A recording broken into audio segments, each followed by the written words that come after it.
20 дугаар зууны дунд үе бол Монголын урлагийн бүхий л салбарт томоохон өөрчлөлтүүд хийгдэж, өнөөдрийн дэлхийн түвшинд хүрсэн их хөгжлийн үндэс суурь тавигдсан хэмээн ахмадуудынхаа үг ярианаас түүх өгүүлсэн номын хуудаснаас бид уншдаг билээ.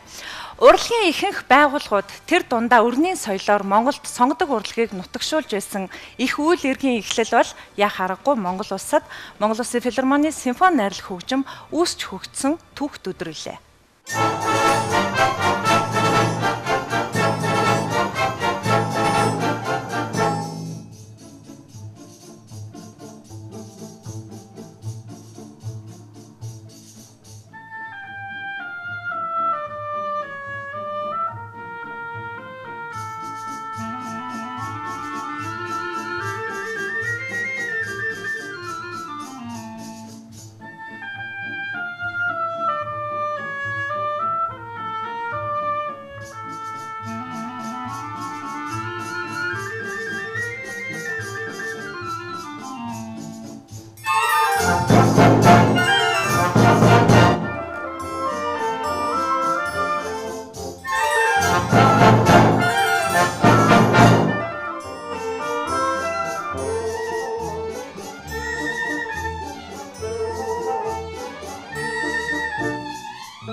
Бүгд найрамдах Монгол ард улсын радио хорооны дэргэд одоогоос 60 жилийн дэртэй 46 хөгжимчөнтэй анх их найрлаа тоглож байсан Монгол Улсын филармоны симфони найрлах хөгжим ийхүү магадгүй 5 дахь үедээ эрхэмсэг тансгаар оршиж байна.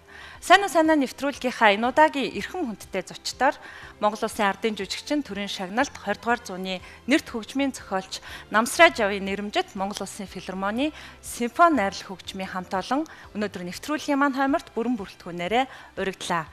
Гэвч энэ ариун зочид маань нэвтрүүлгийн маань тайзнаа бүгдээрээ багтахгүй учраас хамт олноо төлөөлөн ярилцахаар нэг эрхэм зочин хүрэлцэн ирснийг үзэгч та бүхний өмнө урьж байна. Монгол Улсын филармоны симфони найрлах хөгжмийн инспектор, Монгол Улсын соёлын тэргүүний ажилтан хөгжимчин хатагтай Цэрэн лам таныг студийнхаа тайзнаа урьж байна.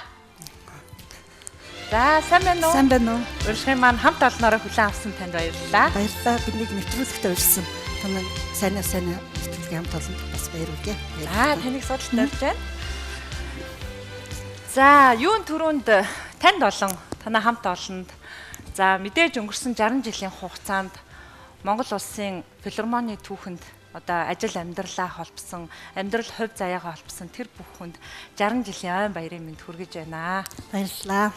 Таныг бас яг энэ мэндчилгээгээр нэвтрүүлгээ эхлүүлэхийг урьж байна.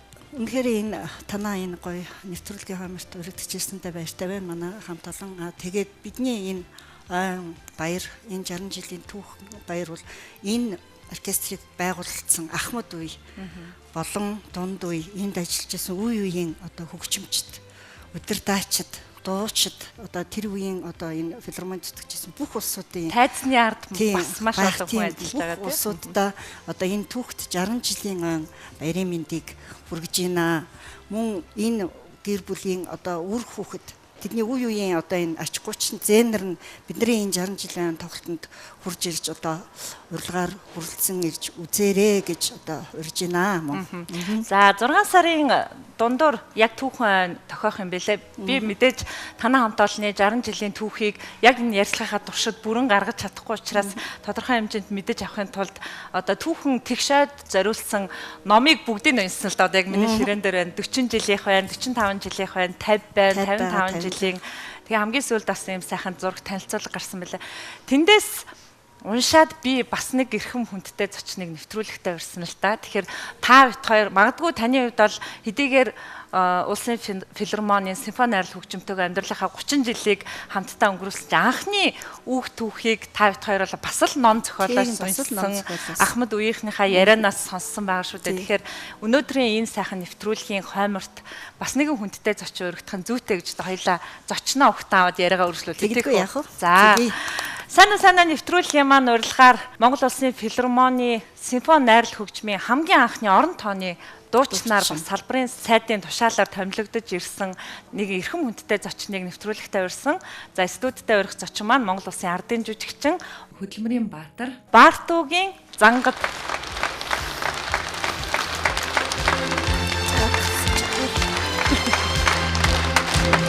За сайн байна уу та? Сайн байна уу? Сайхан аварчаад сайхан тусгаж байна уу? Сайхан. Сайн явж ирвэ. Сайн. Амар чанга. Сайхан аварцгааж одоо сайхан цуцгааж Би яваа сайхан үстэй. цусгаж байна. За гуруулаа энд судалтаа суугаад яриагаа өргөжлүүлье. За тий.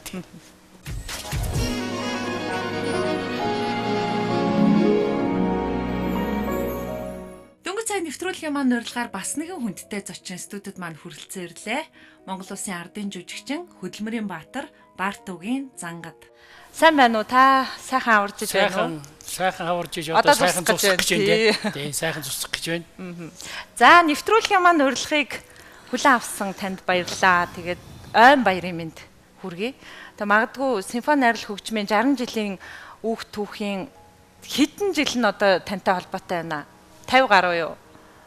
За юуны өмнө одоо би Монгол төмний үзэх дуртай, сонсох дуртай, харах дуртай Улаанбаатар телевизийн сайн уу сайнаа гэдэг энэ нэвтрүүлэгт оролцож байгаадаа баяртай байна, талархаж байна.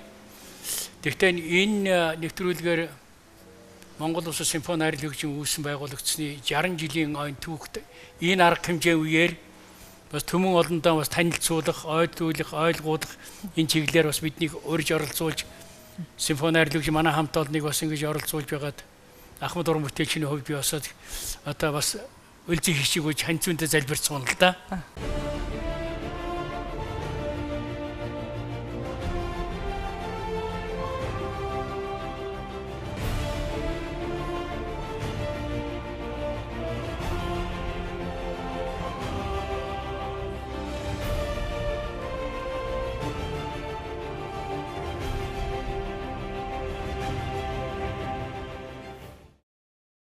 Би оюутан байсан үе Москвагийн Чайковский консерваторид суралцж байгаад намайг 56 онд очиход намтрааж байгаа 57 оны 5 дугаар ангийн оюутан болцсон. Яг 57 төгс одоо 57 төгсөх гэж байсан үе 5 дугаар курсын. Тэгээд 57 онд намтрааж байгаа төгсөөд ирээд л одоо ингээд симфони найрал хөгжим радио хорооны дэг симфони найрал хөгжмийг байгуулах төр засгийн одоо шийдвэр гараад ингээд 58 онд одоо анхныхаа тоглолтыг хийсэн. Тэгээд тэгтээ зэрэг чинь 57 оноос эхлээд чинь 60 жил болж шүү дээ одоо. 60 жил.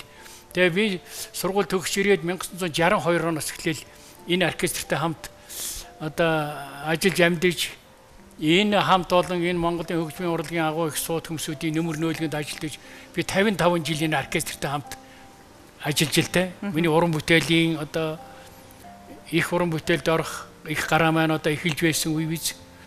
Тэгээд одоо энэ Монголын үе үеийн хөгжмийн зохиолч, үе үеийн яруу найрагч, үе үеийн дуучид, үе үеийн удирдаачид, үе үеийн энэ агуу хөгжимчдийн нөмөр нөөлгөнд би одоо энэ оркестртэй өөрийнхөө уран бүтээлийн замналыг 55 жил явсан багтаа зэрэг бас энэ хамт олонны аргагүй нэг гишүүн болох юм л да.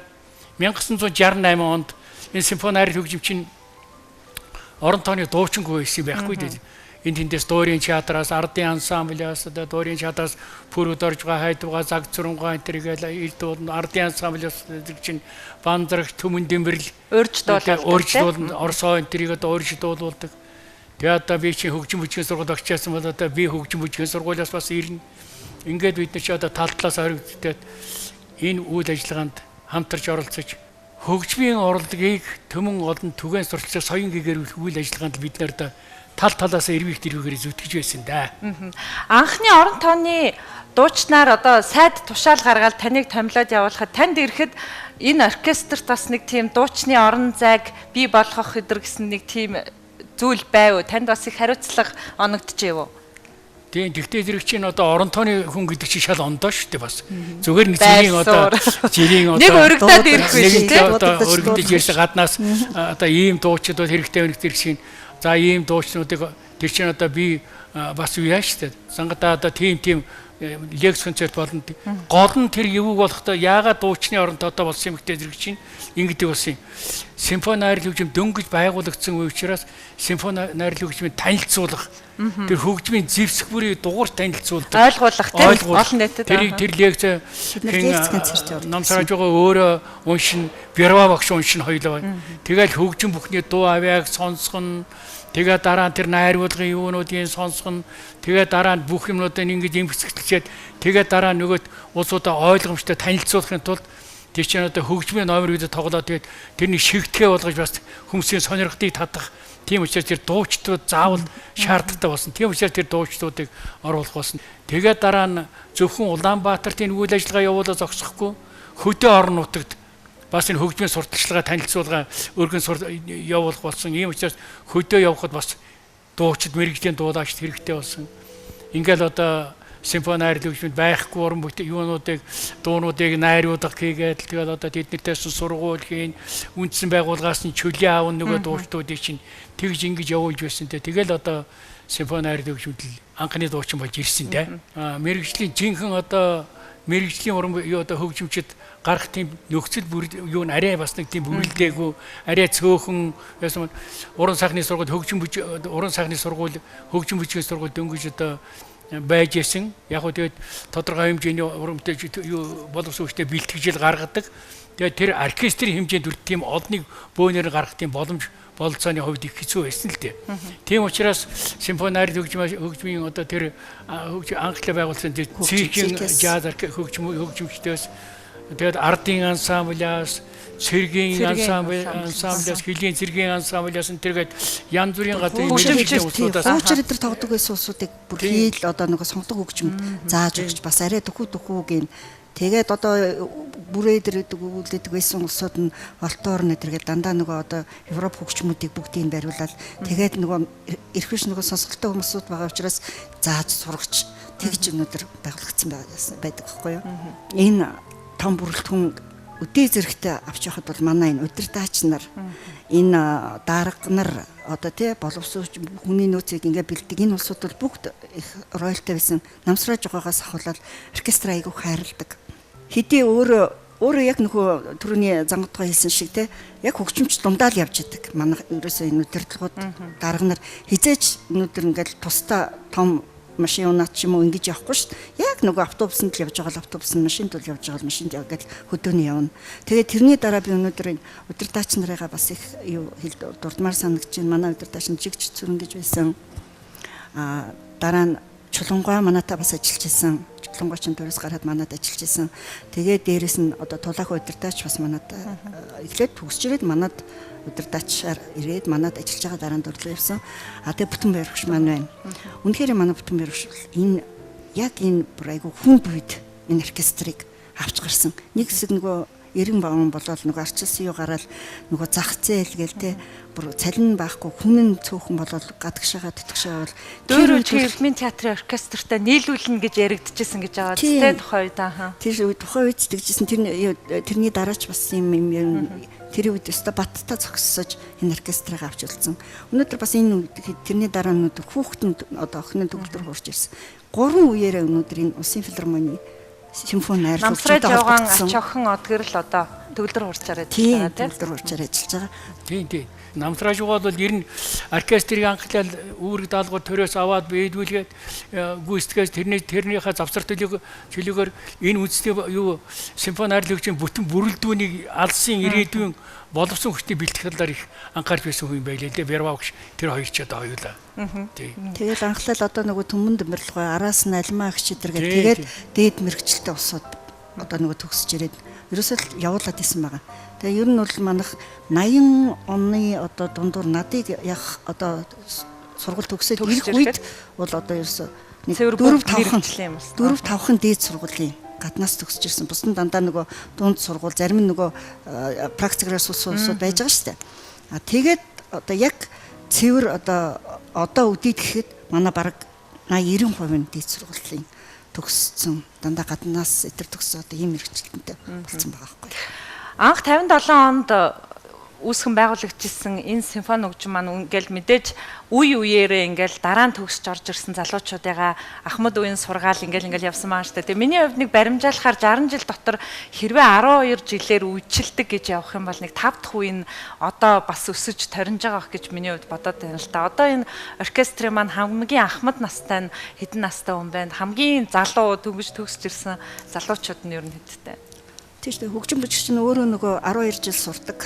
Тэгээд дээд сургууль төгсөөд ирж байгаа гэл тэгэхээр чин зэрэгэл дор хаяаж нэг 25 та хүүхдүүд одоо манад ингэж. Гэхдээ ер нь бол хөгжим бичиг сурж байгаа хүүхдүүд оюутан байхаас эхлүүлээд манад бас нөгөө дадлагаар суугаад эхэлчихдэг байхгүй юу? Ерөнхийдөө манай залуучууд гэхэд одоо дөнгөж нэг 21 22 та хамгийн ахмад нь гэхэд л одоо 60 хүрэх гэж байгаа залуучууд хүүхнүүд байна л да.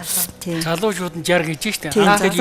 Энэ үндэсний хөгжмийн анхны юунд бүр 80 гарсан улсууд байж штэ. Одоо Жүгдэр намжил байна. Тийм Готовд орж байгаа байна. Жаргал сайхан байна тийм ээ. Одоо эднэр бол одоо зэрэг чинь бүр анхны симфони анхны улсууд Бацаахан байна. Түмэн сайхан байна. Одоо тэгээд Баатарах гэл одоо манай Ахмад Володя тэргээл одоо Ахмад үеийн одоо улсууд байна тэ бас. Одоо бид нар энэ 60 жилийнхаа концертн дээр манай тэр ахмадууд бүгдээрээ оркестрийнхаа энэ залуучуудтайгаа нийлж тоглох юм. Өстө хүссэн хүлээгээл хоног тоолог хүлээж байгаа да одоо ахмадууд маань. Тэгээ тайзан дээр өнөөдөр тэднэрт маань ахмадуудтай бид нартайгаа ингээд нийлээд одоо эхний 2 номероо тоглоно. Тэд нар бол одоо их гоё юм болох байх гэж би бол бас бодож байгаа шүү дээ. Ер нь би ингээд нэг сонгодог урлагийн төлөөллөлтөй ярилцахаар энэ асуултыг нэг заавал асууя гэж боддгийг.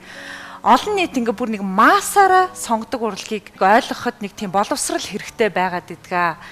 Тийм боловсралтай байжээс маш сайн сонсч ойлгодог гэдэг. Гэтэл саяны яг хэсэгхэн яриан дундаас миний хувьд анзаараглаас олон нийтийн тэр боловсрал руу их төлхөө анхаардаг байсан юм байна. Тийм үү? Симфони оркестр маань.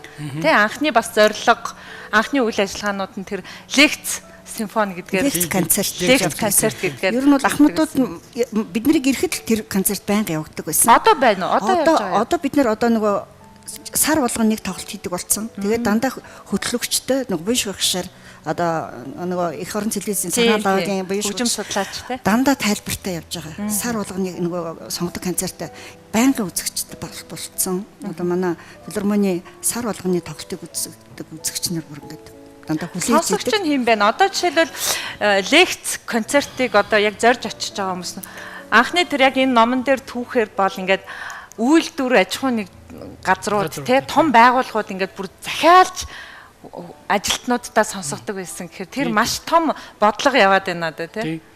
Энэ чинь одоо төр засгийн Сэдэн бол даргын одоо тогтоол гарч ирсэн шүү дээ. Тогтоол гаргаад их дээд сургууль, ажилчин анги одоо их дээд сургуулийн оюутан сурагчид, ерөнхий боловсролын сургуулийн хүмүүсүүдийг угаасаа хөгжмийн боловсролыг, тэдний хөгжмийн мэдлэг боловсролыг ахиулах, тэднэрт өгөөж өгөх, оюун санааг наривжуулахад тэр симфони харил хөгжмийн үүрэг хариуцлагыг өндөржүүлэх, үндэсний боловсон хүчтэй бэлтгэхэд энэ дотроос ирээдүйн одоо үзэгчтэй, сонсогчтой бэлтгэхэд тийм зорилготойгоор одоо тэр арга хэмжээг явуулж ирсэн шүү дээ.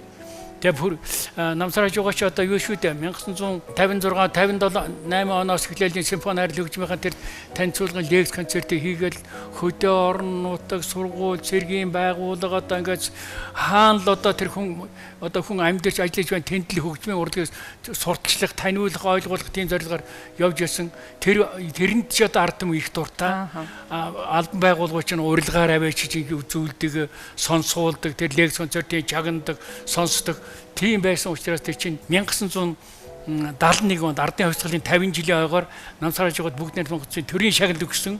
Тэр шагналын нэг юунд нь бол энэ сонгогдсон хөгжмийг түгээн сурталчлах үйл хэрэгт оруулсан хувь нэмрийг тэгжсэн шүү дээ. Гэтэ тэр чинь бүр үйлдвэр дээр нь очиж тоглодог байсан. Очиж тоглодог байсан юм чинь. Бүр ингээд одоо налахаа уурхай гэх тийм. Налахаа уурхай гэхэд үйлдвэр дотор нь бүр ингээд очиж тоглодог. Эрдэнтийн үйлдвэр дотор нь очиж тоглодог. Тэгээд тэгэхээр чинь тэдний нөгөө бараг судалгаа гардаг гэсэн те. Тэр концерт үзсний дараах бүтээмж нь айгүй өндөр өслөө өдргээл. Тэгээ тэнд нь бүр ингээ үйлдвэр дээрнийх нь талбар дээр нь очиж бид бүр тоглодог гэсэн. Симфониар хөгжмийн налахын уурхатай хараалт мөнгөн чавц гэдэг. Тэг өндөр хүртэл ажлууд зохиодог байсан юм аахгүй. Уурхаач чи одоо тэр хараалт мөнгөн чавц. Тэр нүүрсэн тийм. Тэр мөнгөн чавц гэдэг чинь өөрөөр соёл эрдэнэ чуулга шинэ уран бүтээл хийсэн. Тэгээ мөнгөн чавц гэдэг нэгтэй. Хараалт гэдэг чинь уурхаан нүүрс. Тэгээ тэр шинэ бүтээлээс уламжлаад угаасаа хараалт мөнгөн чавц гэсэн өндөр бүтэлийн хоногуудыг налаахаа зохион байгуулдаг. Тэр үед ч одоо бадар байна Монголын хөдөлмөрийн баатаруудын ууган хөдөлмөрийн баатар, аж үйлдвэрийн хөдөлмөрийн баатар давааж байгаа гэдэг чинь одоо яг тэр үед өөрөө байсан. Тийм зураг нь одоо байдгийг шүү дээ. Тийм одоо юунуудад хичнээн тоон одоо нүүрс ол зурлав тэр чинь тэр үдэгтэй хичнээн одоо уран бүтээлчд хичнээн хүн лекц концертээ үзүүлүү ямар кино концерт киноны хөгжим бичиг энэ төргээд бүр угаасаа 3 хоног чигтэй гэв. Тэгээд ажлынхаа тайлыг тавьдаг одоо тэгж өөрөө урлаг хөдөлмөрийн холбоог бэхжүүлэх тийм бүтээлийг аривжуулах тийм аян бүр зохиогддог гэсэн. Тэгэл тэрэнд ингээл айгүй олон яваад би ямар санд тэр үед 8 дугаар 5 жилийн гавшгаж аваад ганцхан тэрүүгээр үнэлэхдэггүй. Нөгөө эвлийн намын хурлын товчлол эвлийн юу гэл тэ үүрэг өгсөн даалгавар ажлын биелэлт гэл тэгээд тэр үед бараг тэр 8 дугаар 5 жилийн гавшгажийг авсан хамгийн сүүлийн залуу уран бүтээлч нь бол би байхаа. Тэрнээс хойш бол 8 дугаар 5 жилийн юу гавшгаачийн тэр юу болцсон. Тэгээ манайхан бол их явдаг байсан. Өмнөх нийгмийн нэг ийм сайхан зүйлүүдийг яагаад одоо хэрэгжүүлж болтгүй юм бол? Гэхдээ ирнэ штэ. Социализмын үеийн одоо ололттой талууд яг нийгэмд чинь ололттой талууд бас байгаа штэ. Ололттой сайхан юмнуудыг авч санаачлах тэр идэвх зүтгэл тэр үнэн чудраг хандлага хөдөлмөрт хандлага тэр хүмүүсийн чанар одоо жайг ёс жайг тэр бол одоо үндэ тийм Монголын ард түмний тийм уламжлалж ирсэн суур дээр суурилсан учраас тэр бол мөнгө юм л да. Ийм ч одоогийн залуучууд бас тэр социализм гэдэг тэр нэрээс тэр нэрийн дотор чинь сайн юмнууд асар их байсан юм шиг гэдгийг л бас бодож байх ухаарах сэхэрх хэрэгтэй байгаа юм да. За энэ үгийг танаар хэлүүлмээр байлаа миний хувьд. Тэгэхээр симфони хайрал хөгжмийн одоо тухайн үед хийжсэн яг үйл ажиллагааны чиглэлийн энэ том бодлого өнөөдрийн сонгодог урлагийн маш олон сонсогчдыг бэлдсэн байгаа байхгүй тий. Тэгэхээр сонгодог урлагийг ойлгож яасан аав ээж нар бол үр хүүхдээ бас яг тийм урлаг сонсгож өсгөн тийм үү. За бас нэг зүйлийг сонирхож асуумаар байна. Миний хувьд биш ер нь ард түмэн бүгдээрээ л мэдж байгаа. Монголын алтан үеийн уран сайхны кинонууд гэж байдаг. Тэр уран сайхны кинонуудын яг бүх хөгжмийг Намсрай чавын нэрэмжит симфони хайрал хөгжим тоглосон байдаг. Бас л бахархмаар сайхан шүү дээ.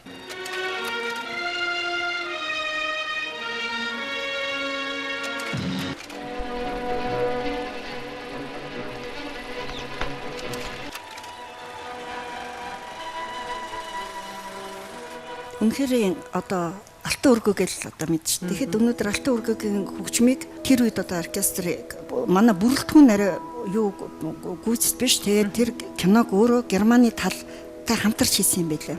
Тэр нөгөө алтан өргөө чинь нөгөө ингээл нөгөө улсын хаан эдгээр гаргаж ирээл ингэдэг штэ.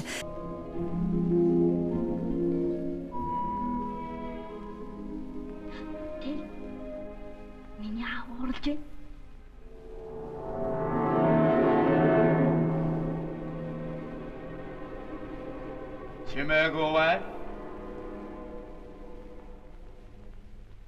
Тэгээ тийм учраас тэднийх өнөөдөр манай одоо тэр хөгжмийг мөрдөрж байгаа хөгжмийг тэнд очиж Германы оркестр анхных нь бол тэнд тоглосон гэдэг. Бид нар өөрсдөө тэрийг 85 онд Германы элчингээр дамжуулж одоо тэр нотыг одоо Монгол руу авчруулж мөрдөрж байгаа нот нь тэндээ байгаад байсан энд тоглогддог байсан. Тэгээд энд бол яг 85 онд Алтан өргөө бүр бүтнээр нь энд мөрдөрж байгааг амьд байхад бид нар одоо бүтнээр нь тоглуулсан. Ер нь бол ингээ Монголын одоо уран сайхны хүний мөр одоо ингээл хөхөө гэрлэх төглөө ихчнэн гой тэгээд тэгэхэд ерөөсө бүгдийг одоо манай оркестр тоглосон байдаг. Тэр ч утгаараа өнөөдөр кино, радио, телевиз бүхний бичлэгэнд явдаг гэсэн. Радио, телевизтэй ерөөсө байнга л телевизээр бичлэгтэй, кино бичлэгтэй гэдэг гашуудлын ёслол дээр ч гэсэн манайхан ч очиж тоглодог байлаа шүү дээ. Хөгжим бүтнээр очино. Гадаа өвлгүүтэнд нэг үлэврүүд нь явна. Тэгэл одоо гоё баярын ёслол дээр ч, гашуудл дээр ч Монголын радио, телевиз, алтан фондод бол манай одоо бүх хөгжим тэрүүгээр их бахархдаг. Манай энэ үеийн энэ олон хөгжимчд, удирдаач, дуучдын одоо хөдөлмөр бол нүүр их байхгүй юу? Энийг нөгөө хүмүүс одоо байж байгаа энэ утгаар нь зарим нь ойлгоод нэг ингээд орхичод байдаг. Гэтэл өнөөдөр тэр радиогоор явж байгаа, телевизээр явж байгаа бүх тэр чимэг хөгжмүүд нь ордог.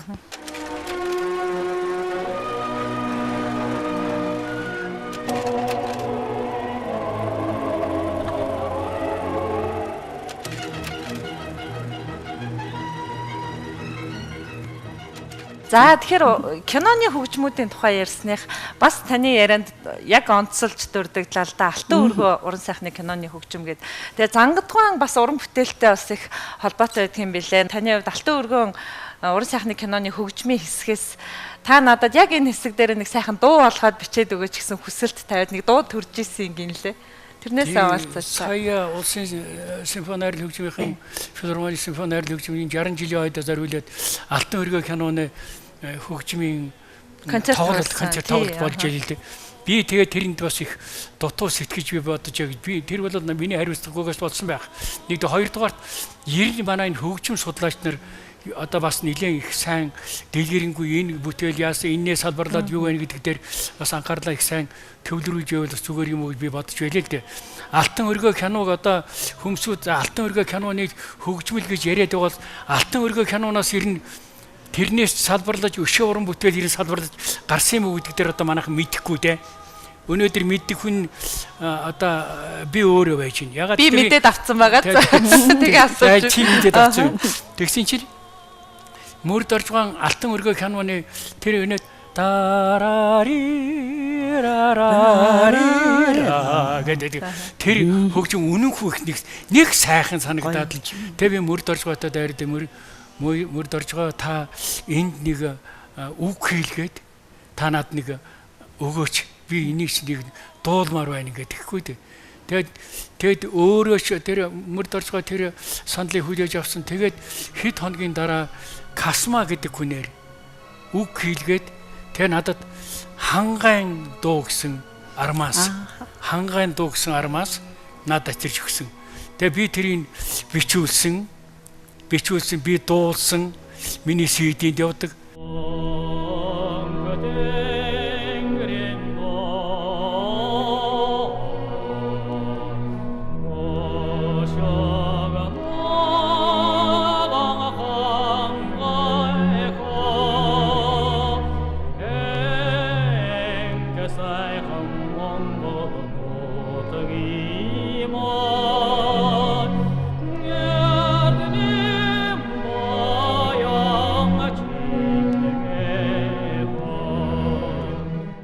Их сайхан уран бүтээл, их сайхан дуу. Сая би тэгээ тэр үеэр тэр дуугаа би өөрөө яг дуулж чадахгүйсэн сонсхий да гэж би бас хэрдээ бас сүүл би бодлоо л их орой бодож сэтгэчээ.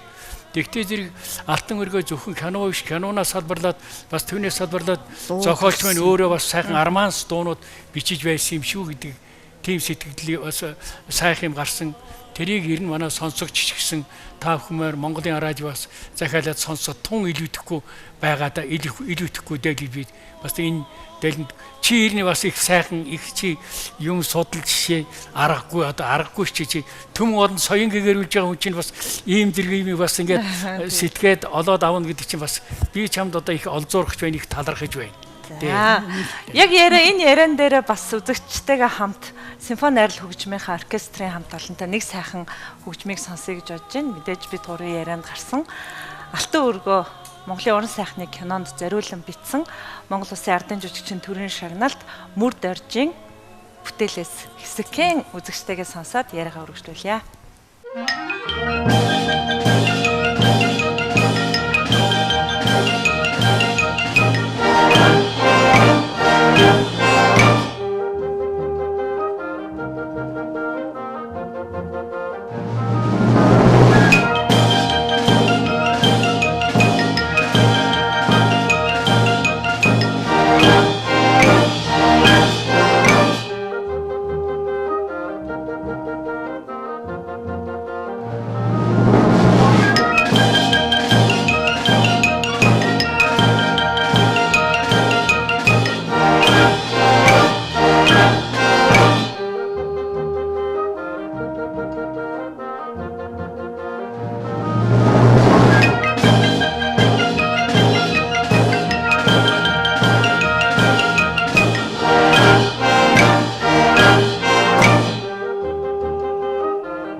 Монгол Улсын ардын жүжигчин төрийн шагналт за 20 дугаар зууны нэрт хөгжмийн зохиолч Мөр доржийн Алтан өргөө уран сайхны кинонд зориулсан бүтээлээс Монгол Улсын филармоны симфони оркестрийн хамт олон үзэгч та бүхэнд өргөн баярлалаа. Удирдаач Монгол Улсын соёлын тэргүүний ажилтан Батбаатар баярлалаа.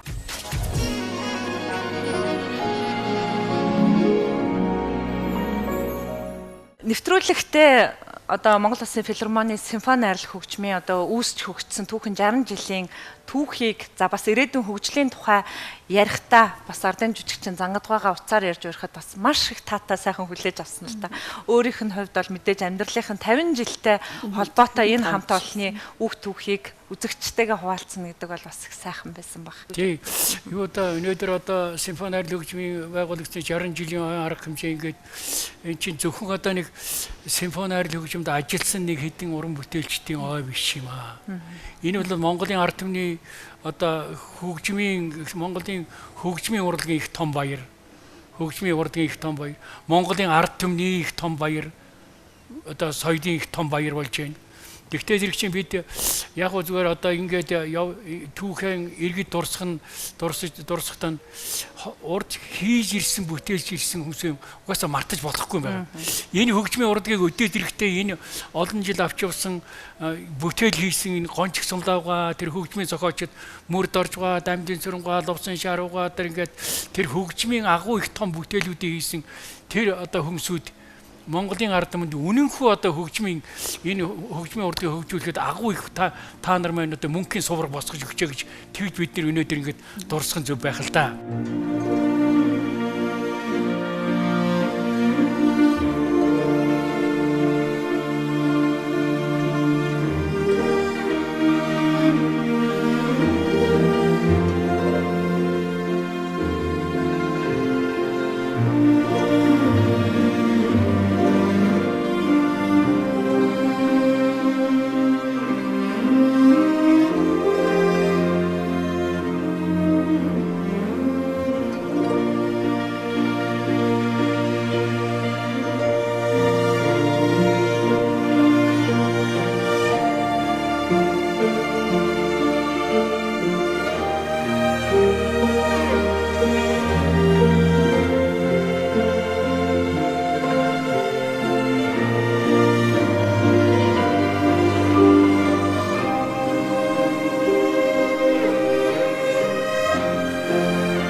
Миний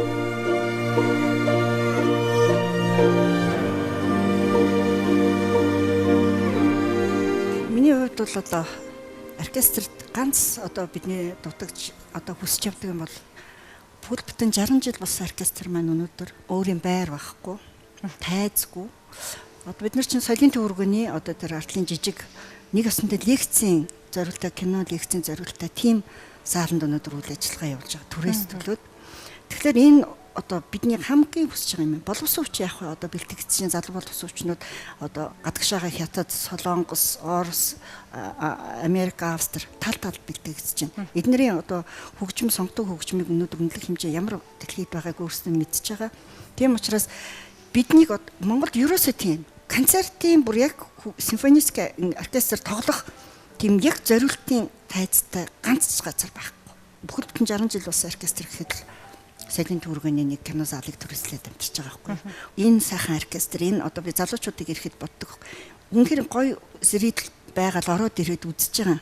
Нөгөө сандал нь ингээл шатлаад ингээд яцаа яаж гинсэн. Тэгээд тэр нөгөө тайз нь зориултын бус юм чин зориулт ингээд бус байдаг байхгүй. Ихэнх гоё тийм театр юутай хөгжмийн заалтай болох юмсан гэсэн бидний мөрөөдлөд манай хөгжимчдийн дэлхийн нийтийн тайз нь ямар байгаа вэ те. Зүгээр хятадын хөх хотын хөгжмийн хүрээлэн гэж байна. Тэгээд тэр нь ингээд 5 6 давхар биш. Давхар болгоно сургууль хийх заалтай, концертны заалтай, үндэсний бүжиг, ардынх ингээд ийм зүгээр л хөх хотныг хотын гэхэд манайх бүхэл бүтэн улс шүү дээ тий. Одоо би энэ дээр л одоо засаг төр бол хараасаа гэж бодож байгаа байхгүй юу. За сонсох хүмүүс сонсож байгаа баг.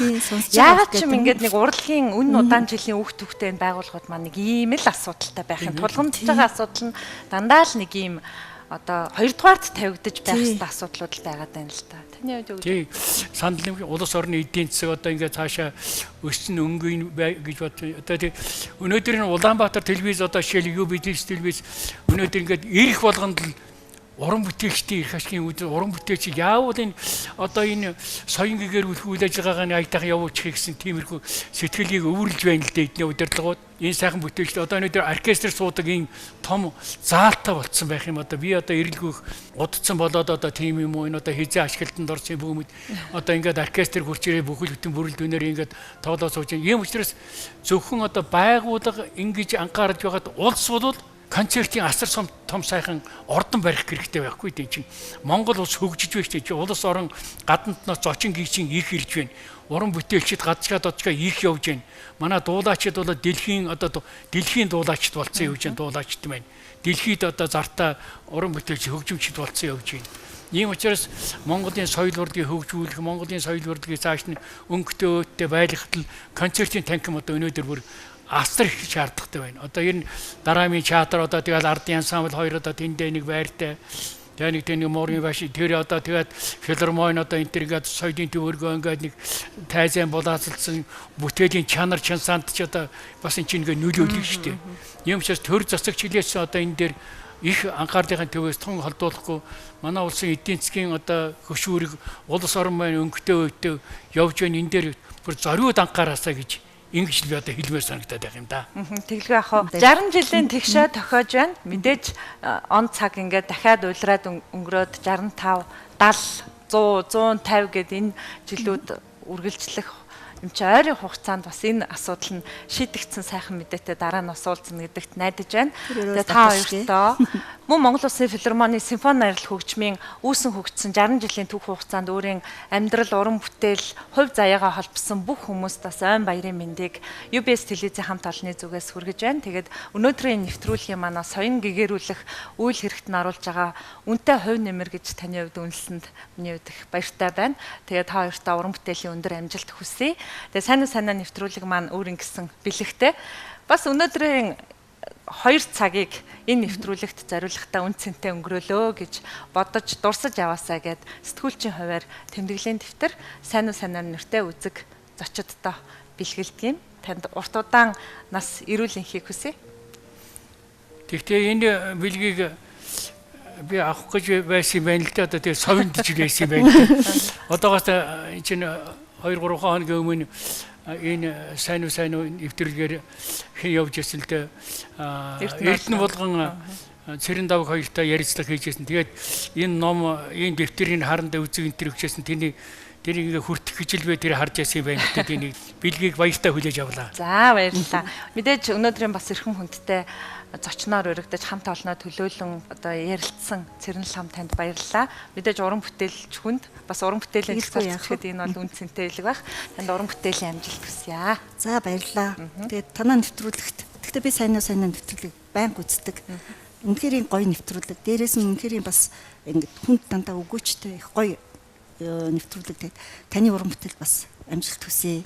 Энэ нэвтрүүлэг чинь үргэлж ингэж одоо олон түмнийг байсгаж олон сайхан нэвтрүүлэг өнөөдөр үзэгчдэд хүргэж авахыг хүсээрээ. За баярлалаа. Тэгэхээр сайн нэвтрүүлгийн маань өндөрлүүлж үзэгч түмэнд маань бас сайхан уран бүтээл хүргээчээг бас нэг эрхэм хүндтэй уран бүтээлчийг өрсөн Монгол Улсын филармоны гослол дуучин Universe Songs наадмын шилдэг оролцогч Монгол Улсын соёлын тэргүүний ажилтан Дэлгэр Баяр. За Монгол Улсын ардын жүжигчин төрийн шагналт 20 дугаар зууны нэрт хөгжмийн зохиолч Намсрай Жавын хөгжим, Монгол Улсын соёлын гавь зүтгэлтэн Бадрагийн үг, монголчуудын хувьд бол хоёр дахь төрийн дуулал болсон. Халуун илгэн нутаг гэмэх сайхан уран бүтээлийг үзэгч та бүхэнд хүргэж байна. Энэ сайхан дуугаар өнөөдрийн нэвтрүүлгээ жаргая.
So